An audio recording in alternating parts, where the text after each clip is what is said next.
Tension జీవితాల నుంచి అప్పుడప్పుడు కాస్త విరామం మనిషికి చాలా అవసరం. అటువంటి విరామమే మనిషిని తిరిగి ఉత్తేజితుని చేస్తుంది, రిఫ్రెష్మెంట్ అందిస్తుంది.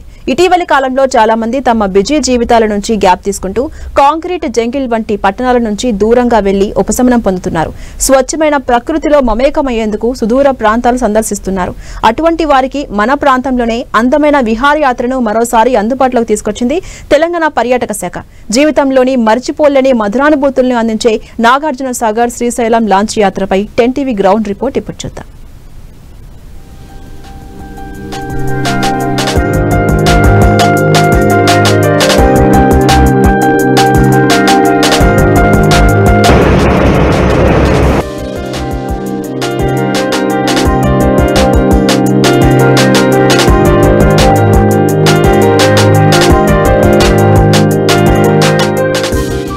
నిత్యం గజిబిజి జీవితాలతో కాంక్రీట్ జంగల్లో జీవించే నగరవాసులు వీకెండ్ వచ్చిందంటే చాలు కాస్త ప్రకృతి నడుమ ఈ మొత్తం టెన్షన్ జీవితాలకు దూరంగా ఉండాలని చూస్తుంటారు. ప్రకృతి మధ్య ఎంజాయ్ చేయాలని ఉవ్విళ్ళూరుతుంటారు. అటువంటి వారికి అద్భుతమైన యాత్రను అందుబాటులోకి తీసుకొచ్చింది తెలంగాణ పర్యాటక శాఖ. నాగార్జున సాగర్ నుంచి శ్రీశైలం వరకు ఒక అద్భుతమైన లాంచ్ యాత్రను అందుబాటులోకి తీసుకొచ్చింది. 110 కిలోమీటర్లు దాదాపు 7 గంటల పాటు కృష్ణమ్మ పర్వలను ఎదుర్కొంటూ నల్లమల అడవిలో సాగే ఈ యాత్ర ఎలాంటి అనుభూతిని పంచుతుంది? అసలు ఈ యాత్రలో ఉన్న విశేషాలేంటి? పర్యాటకులు ఏం చెబుతున్నారు? పర్యాటక శాఖ ఎలాంటి ఏర్పాట్లు చేసింది?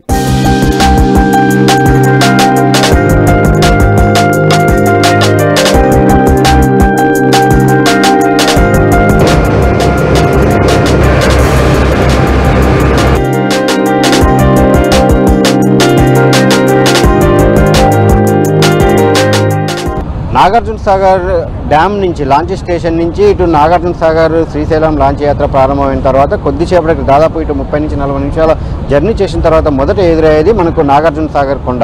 ఈ నాగార్జున కొండ అనేది చాలా చారిత్రకమైన ప్రదేశం అని చెప్పవచ్చు. ఇటు ఇదంతా కూడా అంటే దాదాపు అద్భుతమైన ఒక బౌద్ధ నాగరికతకు ఇది ఒక సజీవ సాక్ష్యంగా కూడా మనం చెప్పుకోవచ్చు. ఈ ద్వీపకల్పం కేవలం ఒక పర్యాటక ప్రదేశం కాదు, ఒక కాల యంత్రం కూడా అని అంటుంటారు. దాదాపు మనల్ని 2000 సంవత్సరాల వెనక్కి దీన్ని తీసుకెళ్తుంది చరిత్ర అని చెప్పి కూడా అంటుంటారు.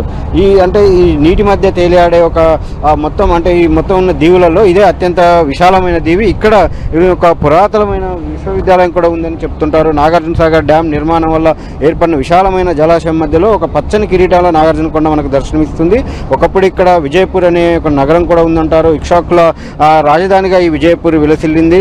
అంతకు మించి ఒక బౌద్ధ మత తత్వవేత్త ఆచార్య నాగార్జున బోధలు పులకించిపోయిన ఒక పవిత్ర భూమి కూడా దీన్ని బౌద్ధులు కొలుస్తారు. ఇటు డ్యామ్ కట్టే క్రమంలోనే ఈ అపురూపమైన చారిత్రక సంపద నీట మునిగిపోయే ప్రమాదం ఏర్పడటంతో ప్రవాస శాఖ అధికారులు మొత్తం కూడా దీన్ని ఇక్కడ స్తూపాలు, విహారాలు, శిల్పాలు, అదేవిధంగా శిలాశాసనాలు అన్నింటినీ కూడా జాగ్రత్తగా తీసి మొత్తం ఇక్కడ ఒక మ్యూజియంగా ఏర్పాటు చేశారు. ఆ కళాఖండాలను వాటి అసలు రూపానికి ఏమాత్రం భంగం కలగకుండా ఈ నాగార్జున కొండకు తరలించి ప్రపంచంలోనే అరుదైన నదీ ద్వీపాన్ని ఇక్కడ ద్వీప మ్యూజియాన్ని ఏర్పాటు చేయడం జరిగింది. అంటే ఇటు నాగార్జున కొండలోని ఈ మ్యూజియానికి చేరుకోవాలంటే నాగార్జున కొండ చేరుకోవాలంటే కానీ ప్రతి శనివారం, ఆదివారం ఈ తెలంగాణ ఏదైతే లాంచ్ స్టేషన్ ఉందో నాగార్జున సాగర్లో లాంచ్ స్టేషన్, అక్కడి నుంచి ప్రతి శనివారం, ఆదివారం కూడా ఈ లాంచ్ స్టేషన్ నుంచి మొత్తం ప్రత్యేకంగా లాంచ్లు ఏర్పాటు చేయడం జరుగుతుంది. పర్యాటకులు ఎవరైనా కానీ ఇక్కడ వచ్చి దర్శనం చేసుకొని ఆ తర్వాత ఇక్కడ నుంచి వాళ్ళు మొత్తం ఈ నాగార్జున కొండకు చేరుకోవచ్చు. ఇట్లాంటి ఒక ప్రత్యేకమైన ఏర్పాటు చేయడం జరిగింది. ఇక్కడ మొత్తం నాగార్జున కొండలో మొత్తం క్రీస్తు పూర్వం నాటి బౌద్ధ స్తూపాలు, బుద్ధుని జీవిత చరిత్రను తెలిపే అద్భుతమైన శిల్పాలు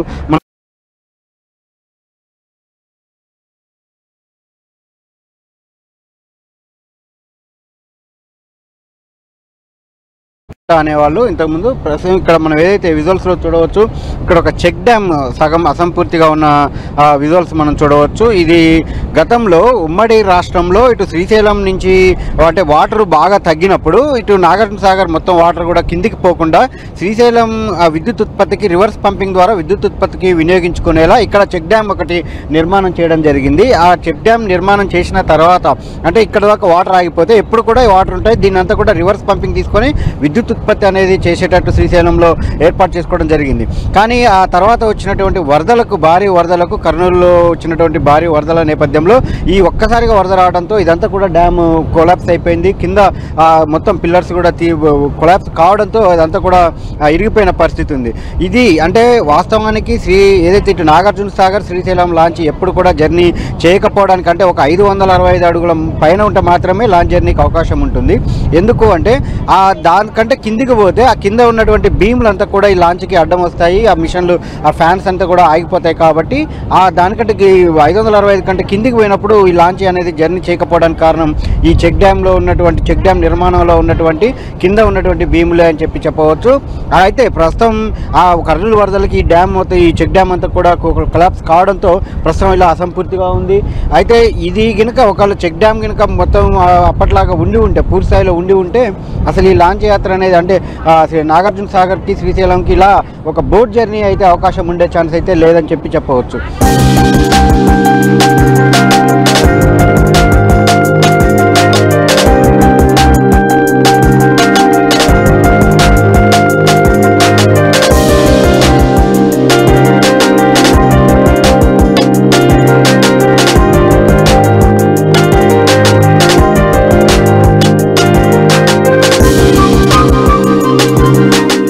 ప్రకృతి ప్రేమికులకు ఎంతో ఇష్టమైన నాగార్జున సాగర్ శ్రీశైలం లాంచ్ యాత్ర ఎట్టకేలకైతే ప్రారంభమైంది.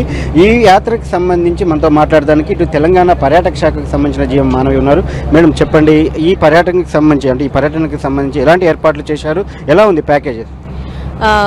అందరికీ కూడా నాగార్జున సాగర్ నుండి శ్రీశైలం లాంచ్ అన్నది అందుబాటులోకి తీసుకొని రావడానికి టూరిజం శాఖ మనం లాంచ్ని స్టార్ట్ చేసాము. ఇవాటి నుండి ఇది స్టార్ట్ అయిందండి. సో ధరలన్నీ కూడా చాలా అందుబాటులో పెట్టడం జరిగింది. పెద్దవాళ్ళకి ఒకవైపు వెళ్ళి రావడానికి నాగార్జున సాగర్ టు శ్రీశైలం 2000 రూపీస్, 2000 రూపాయలు. అలాగే 5 నుండి 10 సంవత్సరాల లోపుల వయసున్న పిల్లలకి మనం 1600 తీసుకుంటున్నాము. అలాగే వెళ్ళి రావడానికి అంటే టు అండ్ ఫ్రో రౌండ్ ట్రిప్కి పెద్దవాళ్ళకి 3250 రూపాయలు, 5 నుంచి 10 సంవత్సరాల లోపున్న పిల్లలకి మనము 2600కి ఇది అందుబాటులోకి తీసుకొని వచ్చాము. ఇందులో భాగంగానే మనము టీ అండ్ స్నాక్స్ కూడా ఇవ్వడం జరుగుతుంది 2 సార్లు. అలాగే వెజిటేరియన్ లంచ్ కూడా ప్రొవైడ్ చేస్తున్నాము. సో ఓవరాల్గా ఒక ఈకో ఫ్రెండ్లీ మేనర్లో మనము ఈ ప్యాకేజ్ అనేది డిజైన్ చేస్తున్నాము. మీరు బోట్ని కనుక పరిశీలించినట్టయితే డెకరేషన్ కూడా మొత్తం ఈకో ఫ్రెండ్లీ ఐటమ్స్తో చేసాము. సుతిలితోటి పైగా పూలు ఆకులతోటి మాత్రమే చేసాము. సో ఒక వినూత్నమైన అనుభూతి క్రియేట్ చేయడానికి మనము ఈ సంవత్సరం తీసుకొని వచ్చామండి ప్లాన్ని. పర్యాటకులకు సంబంధించి సెక్యూరిటీ పరంగా ఎలాంటి చర్యలు తీసుకుంటున్నారు? సో మన దగ్గర పూర్తి భద్రతా ప్రమాణాలతోటి మనము బోటింగ్ ఆపరేషన్స్ అన్ని చేస్తాము. సో మన డ్రైవర్స్ అందరూ కూడా సుశిక్షితులైన వాళ్ళు ఉంటారు. వాళ్ళు 1 year driving and life saving skills, గజ ఈతగాళ్ళు అయి ఉంటారు. స్విమ్మింగ్, రెస్క్యూయింగ్, సిపిఆర్ ఇట్లాంటి అన్నిట్లో కూడా వాళ్ళకి ట్రైనింగ్ ఉండడం జరుగుతుంది. ఒక డ్రైవర్కి సహాయకంగా మరొక డ్రైవరు, 6 సహాయ సిబ్బంది, వీళ్ళందరూ కూడా ఈతగాళ్ళు. అలాగే మీరు పరిశీలించినట్టయితే ప్రతి ఒక్కరికి కూడా ఖచ్చితంగా లైఫ్ జాకెట్ వేసుకున్న తర్వాతనే మనము ప్రయాణాన్ని స్టార్ట్ చేస్తాము. అలాగే లైఫ్ బాయ్స్ అంటారు. సో ఎవరైనా పొరపాటున ప్రమాదవశాత్తు పడిపోయినా కూడా వారిని కాపాడే వీలుగా ఉంటాయి. ఇది కాకుండా ఫైర్ సేవింగ్ ఎక్విప్మెంట్, ఇతరత్ర అన్ని భద్రతా ప్రమాణాలను మనం పాటిస్తామండి. పర్యాటకులకు అంటే ఒక ఆహ్లాదకరమైన వాతావరణం కల్పించేందుకు ఎలాంటి చర్యలు తీసుకుంటున్నారు? ఏమన్నా టూరిస్టుల అంటే ఒక గైడ్ లాంటివి ఏర్పాటు చేశారా? పోతున్నప్పుడు మన నల్లమల చరిత్ర కావచ్చు, ఇవన్నీ చరిత్ర ఉంటుంది కదా, దానికి సంబంధించి ఎలా? సో ప్రయాణ సమయంలో అందరికీ కూడా క్లియర్గా అర్థమయ్యేటట్టు భౌగోళికంగా, చరిత్రపరంగా, అలాగే నదీ పరంగా అన్నీ కూడా మనకి ఎక్స్ప్లెయిన్ చేయడానికి ఖచ్చితంగా ఒక గైడ్ని అందుబాటులో ఉంచుతాము. అలాగే ముందస్తుగా కూడా మనము జాగ్రత్తలు ఏం తీసుకోవాలి, ఏమేమి ఎక్స్పెక్ట్ చేయొచ్చు అన్నది కూడా మన యూనిట్ మేనేజర్ బుకింగ్ చేసుకున్న వెంటనే ప్రతి ఒక్కరికి కూడా మొబైల్ ఫోన్లో ఇన్ఫర్మేషన్ అనేది పాస్ ఆన్ చేయడం జరుగుతుంది. ఈ యాత్ర ఎప్పటి వరకు ఉండే అవకాశం ఉంటుంది మేడం? అంటే ప్రజెంట్ వాటర్ లెవెల్ కొంత తగ్గింది కదా, అంటే ఎప్పుడో రావాల్సింది కొంత ఆలస్యమైంది కాబట్టి ఇప్పటి నుంచి ఇంకా ఒక 1 month ఉంటుందా అనుకోవచ్చు? సో మనము వాటర్ లెవెల్ బేసిస్ మీద రన్ చేస్తామండి. 560 feet వరకు వాటర్ ఉన్నంత వరకు కూడా మనము ఈ ఆపరేషన్ అనేది నడిపిస్తాము. నా అంచనా ప్రకారం మరొక 2 నెలల పాటు ఈ నీటి నిల్వలు ఉండే అవకాశం ఉందని అనుకుంటున్నాను నేను. ఇప్పుడు ఈ స్టీమర్ ఉండడం వల్ల ఈరోజు స్టీమర్లో వచ్చాము. స్టీమరు అనే జర్నీ చాలా సంతోషంగా ఉంది.